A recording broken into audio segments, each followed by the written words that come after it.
آپ سے یہ کہنا ہے کہ اپنے اندر برداشت پیدا کریں. مشکل دن آتے ہیں قوموں کی زندگی میں، افراد کی زندگی میں، فرد کی زندگی میں. زندگی نام چیلنج کا ہے.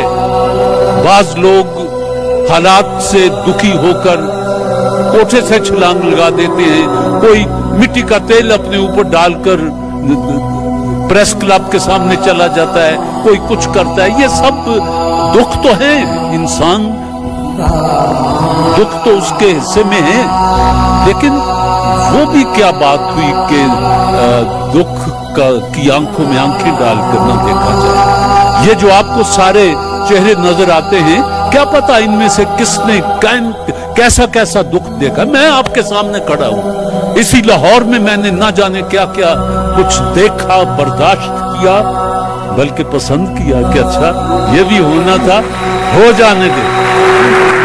اگر خدا کو یہ بھی منظور ہے تو ہو جانے دے.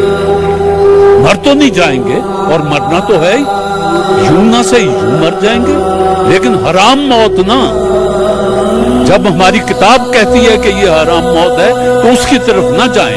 کوشش، جدوجہد، اس کے بعد پھر جو اللہ کو منظور ہو اس پر شاکر رہیں. اور ہماری کتاب یہ ہمیں سبق دیتی ہے. آخری بات کرتا ہوں کہ جب آپ مشکلات میں ہوں تو اپنی مصیبتوں کا مقابلہ صبر اور صلات کے ساتھ کیا کیجئے.